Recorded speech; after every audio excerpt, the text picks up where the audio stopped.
लें ताकि वो फिर साथ ही दूसरा भी। ठीक है, तो अब हम बात करते हैं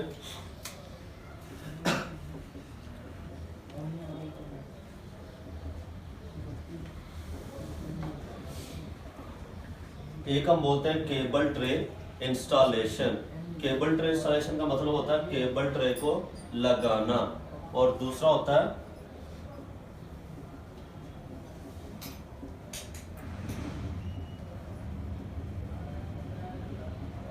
केबल ट्रे फैब्रिकेशन, यानी कि केबल ट्रे को बनाना, शेप्स देना। जैसे ये बनी हुई है, वो टी बनी हुई है, इसी तरह दूसरे हिस्से बनाना, तो वो अमल होता है केबल ट्रे फैब्रिकेशन। अभी हम पढ़ रहे हैं केबल ट्रे इंस्टॉलेशन के, हमने केबल ट्रे को किस तरह लगाना है, उनके क्या स्टेप्स हैं, क्या तरीकाकार है, क्या क्या चीजें इस्तेमाल होंगी। नंबर 1 पे हमारा आता है हमेशा, उसको हम बोलते हैं मार्किंग करना। पहला स्टेप क्या है? मार्किंग करना। कहने में सिर्फ ये मार्किंग है, लेकिन उसके पीछे पूरी की पूरी डिटेल है कि हमें वो मार्किंग हमने कैसे करनी है, कहाँ से करनी है, उनकी वैल्यू कहाँ से लेनी है, वो सारी चीजें हमें देखनी पड़ेंगी। तो सबसे पहले हमें चाहिए ड्राइंग। अगर हमें ड्राइंग नहीं मिलती, क्योंकि ड्राइंग हमें बताएगी केबल ट्रे कौन से लगानी है, ड्राइंग हमें बताएगी केबल ट्रे हमने कितनी ऊंची लगानी है, हर चीज हमें ड्राइंग बताएगी। अगर हमारे पास ड्राइंग नहीं है तो दूसरी चीज है वो हमारे पास है सुपरवाइजर या फोरमैन। ठीक है, सुपरवाइजर हमें बताएगा कि क्या काम करना है, क्या नहीं करना।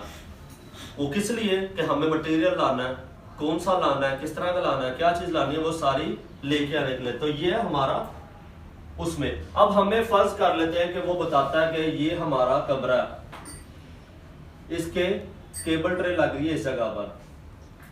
ठीक है,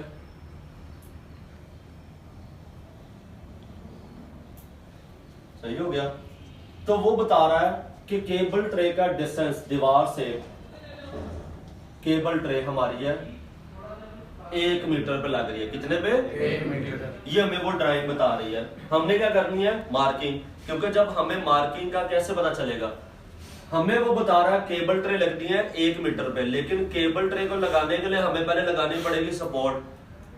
ठीक है, सपोर्ट अगर आप दीवार के साथ लगा रहे हो तो दूसरी है, और अगर आप हम जो लगा रहे हैं वो लटका के हैंगिंग स्टाइल में। तो हमने अब कैसे मार्किंग करनी है? अब हमने क्या करना है? दीवार से 95 सेंटी पे निशान लगाना है। 5 सेंटी मैंने क्यों कम किया? ताकि हमारी ट्रे के दरमियान में थोड़ा सा फासला रह जाए और लग जाए। और दूसरा निशान मैंने जितनी दूर ट्रे यानी कि यहां तक आ रही है, तो यहां पर भी 95 सेंटी पे एक और निशान लगा दिया, 2 लग गए। अब हमें इस निशान के लिए क्या इस्तेमाल करना है? टूल्स के तौर पर हमें क्या इस्तेमाल करना है? उसको हम बोलते हैं लाइन डोरी या चॉक लाइन, ये जो सामने पड़ी हुई है। इससे हम क्या करेंगे कि एक इसको यहां से पकड़ेगा, दूसरा इस धागे को यहां तक लेके आएगा, और तीसरा बंदा बीच में से इसको झटकेगा, तो यहां पर एक लाइन बन जाएगी। इस लाइन से क्या फायदा होगा कि मैंने जो भी सपोर्ट लगानी है इस लाइन के ऊपर लगाऊंगा, तो मेरी सपोर्टेड टेढ़ी मेढ़ी नहीं लगेगी। अगर सपोर्ट टेढ़ी नहीं लगेगी तो केबल ट्रे भी बिल्कुल सीधी लगेगी, वो भी नहीं टेढ़ी होगी। तो सपोर्ट एक नहीं चाहिए, सपोर्ट के लिए हमें चाहिए 2, एक तो लग गया। अब दूसरे के लिए हमें एक और यहां पर निशान लगाना है, लेकिन कितने फासले पे? उसके लिए हमें चाहिए केबल ट्रे का साइज।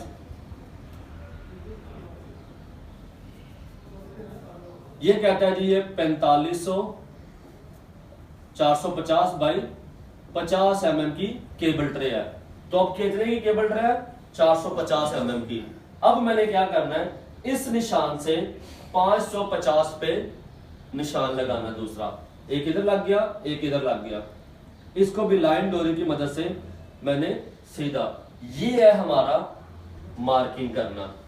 तो उसको समझने के लिए आप समझे हो कि हमें ड्राइंग चाहिए, और ड्राइंग में हमें क्या क्या चीजें चाहिए वो हमें और डिटेल में आगे हम इसको देखेंगे। अभी मैं आपको जो बता रहा हूं उसको वो।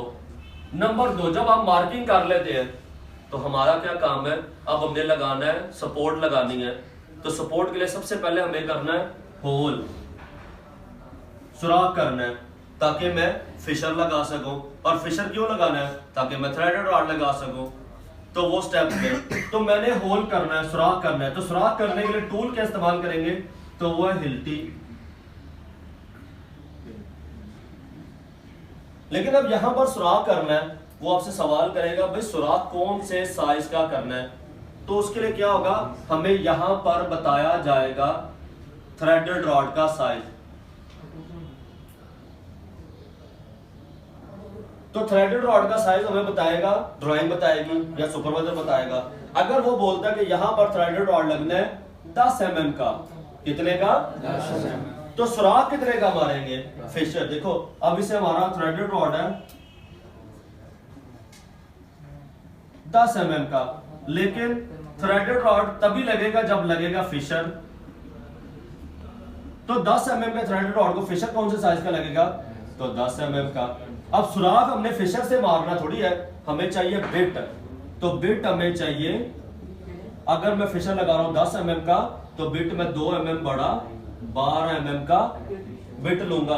बिट ने ये सुराख मारना है। और कितना गहरा? तो हम क्या करते हैं, ये है फिशर, 10 mm का ये रॉड है, 10 mm का फिशर है। तो हम बिट से इसको बोलते हैं बिट वर्मा। हमने क्या इसके ऊपर निशान लगा लेना है कि जितना ये बड़ा है, ताकि हमारा उससे ज्यादा सुराख ना हो। थोड़ा सा बड़ा हो जाए कोई मसला नहीं। तो हमने किया सुराख। सुराख करने के बाद हमारा तीसरा काम है फिशर लगाना। फिशर जिसको हम यूनिफिक्स भी बोलते हैं। अब फिशर लगाने से क्या मुराद है कि मैंने सुराख तो कर दिया, इस फिशर को मैंने जैसे ही सुराख में डाला, इस तरह जो कट वाला हिस्सा है ना, ये ऊपर वाली साइड पे जाएगा और जो चूड़ी वाला हिस्सा है वो नीचे रहेगा। मैंने इसको सुराख में डाल दिया, ये फंस के भी चला गया, लेकिन इसके ऊपर मैं वजन डालूंगा तो ये बाहर निकल आएगा। ठीक हो गया? तो ये तो गलत है, सही है। तो फिर हमें क्या करना पड़ता है, इसके अंदर एक होती है छोटी सी गोली, उसको करना पड़ता है पंच। पंच करने के लिए हमें चाहिए होता है पंचर। ये तो बिट है, लेकिन वो इसी तरह सीखनुमा होगा। वो इतना मोटा होना चाहिए ताकि इसकी चूड़ियों को असर ना हो, खराब ना हो। लगाने के बाद पीछे हथौड़ी की मदद से हम इसको ठोकते हैं, और वो जैसे जैसे उसको चोट लगती है वो अंदर जाता जाता है और ये खुलता जाता है। इससे मजबूती बढ़ जाती है और फिशर हमारा प्रॉपर फिक्स हो जाता है। तो हमें उसके लिए टूल क्या चाहिए? हैमर और चीजल, पंच करने के लिए। उस अमल को हम क्या करते हैं? पंच करना। इसको फिशर को। जब हमारा फिशर पंच हो गया तो हमारा चौथे नंबर पे काम है थ्रेडेड रॉड लगाना। क्या लगाना हमने? अब हमने इस रॉड को उसमें कसाई करनी है, लेकिन कसाई करने से पहले हम क्या करेंगे, हम इसमें इस तरह ये नट और इसके ऊपर पहले एक वाशर, ये देखो इस तरह एक वाशर पहले डाल के इसको नट को डाल देंगे। फिर इसको हम जब इसके ऊपर कसाई करेंगे तो हम इस नट को, जब ये टाइट हो जाएगा उसके बाद इस नट को भी ऊपर ले आएंगे और ज्यादा मजबूती हो जाएगी। लेकिन ये फिशर इस थ्रेडेड रॉड में पकड़ने के लिए कोई चीज ही नहीं है, ताकि इसको मैं कसूं कैसे? तो उसके लिए हम इस्तेमाल करते हैं ग्रिप प्लायर, जिसको हम बोलते हैं वाइस ग्रिप भी बोलते हैं। ये जो ग्रीन कलर का सामने पड़ा हुआ है इसको हम बोलते हैं ग्रिप प्लायर। इसको आपको खोलना और बंद करना भी आना चाहिए, उसको मैं आपको बाद में बता दूंगा। तो जब हम इसको कसाई कर देते हैं फिर हमें इस नट को कसना है। तो नट को कसने के लिए हमें चाहिए स्पैनर। अब स्पैनर बोलते हैं चाबी को, जो ये है, ये है हमारा स्पैनर। लेकिन हमें किस नंबर की चाबी चाहिए इसको टाइट करने के लिए, उसका पता होना चाहिए। अगर मेरा है, क्योंकि हम इस्तेमाल कर रहे हैं 10 mm का, तो 10 mm को 10 mm का नट लगेगा। नट कौन से साइज का लगेगा? 10 mm का। लेकिन इस 10 mm को टाइट करने के लिए जो चाबी चाहिए वो हमें चाहिए 17 नंबर की। कितने की? 17 की हमें स्पैनर चाहिए। ठीक हो गया? उससे ये नट कसाई होगा। जब ये कस गया फिर हम क्या करेंगे, 5वें नंबर पे जब हमारे थ्रेडेड रॉड लगे तो तो हमने इसके नीचे लगाना है, क्या लगाना है, चैनल, उसका नाम है सी चैनल। अब सी चैनल हमने लगाना है तो उसका तरीकाकार क्या है, तो सी चैनल जब हम लगाते हैं तो हम इसमें लगाते हैं 2 नट, एक नट और वाशर नीचे, फिर आ जाएगा हमारा ये सी चैनल इस तरह, ठीक है। फिर इसमें आएगा एक वाशर और ऊपर आएगा एक नट, यानी कि इसको हम बर्गर बना देते हैं, सैंडविच बना देते हैं। अब इनका क्या काम होता है, हालांकि मैंने कर दिया उल्टा, लंबे वाला ऐसा ऊपर आएगा तो ऊपर से भी टाइट कर देंगे, नीचे से भी। नीचे वाला नट इस चैनल को नीचे नहीं जाने देगा, लेकिन ऊपर वाला नट इसको ऊपर नहीं जाने देगा, तो ये अपनी जगह पर मजबूती से टिक जाएगा। तो सी चैनल के लिए भी हमें स्पैनर ही चाहिए, और तो कोई चीज चाहिए नहीं। सी चैनल लगाने के बाद हमारा आखिरी काम है 6 नंबर पे, उसको हम बोलते हैं केबल ट्रे इंस्टॉलेशन कर देंगे। लेकिन अब केबल ट्रे इंस्टॉलेशन करने से क्या होता है कि केबल ट्रे मैंने इसके ऊपर तो रख दी, अब मैं चाहता हूं मेरी केबल ट्रे इसके ऊपर से हिले ना, निकले ना, तो हम इस्तेमाल करते हैं इसके अंदर, ये देखो लगा हुआ, इसको बोलते हैं स्प्रिंग नट। क्या बोलते हैं, और ये जो ऊपर आप देख रहे हैं उसको बोलते हैं बोल्ट। तो हम स्प्रिंग नट की, जब हमें केबल इंस्टॉलेशन करते हैं तो हमें यहां पर इस्तेमाल करना पड़ता है स्प्रिंग नट और बोल्ट। अब इस स्प्रिंग नट का क्या काम होता है कि आपकी केबल ट्रे को चैनल के साथ मजबूती से पकड़ लेता है और केबल ट्रे को हिलने नहीं देता। ये है हमारे 6 स्टेप केबल ट्रे इंस्टॉलेशन के। लेकिन उन 6 स्टेपों के अंदर आपने देखा कितनी डिटेल है, अब भी इसमें थोड़ी डिटेल कम है, जिनको हम आगे बाद में डिस्कस करेंगे वो क्या चीजें होती हैं। लेकिन ये केबल ट्रे लगाने का एक तरीका है, उनमें इस्तेमाल होने वाले औजार। ये जो लाइन डोरिया ना, ये इतनी अहम है। आपसे एक सवाल करते हैं कि मैं चाहता हूं कि मेरी केबल ट्रे बिल्कुल सीधी लगे, 15 मीटर 20 मीटर जितनी भी वो बताता है, बिल्कुल सीधी लगे, तो मुझे क्या करना चाहिए या क्या करूंगा, तो आप बोलोगे लाइन डोरी का इस्तेमाल करें।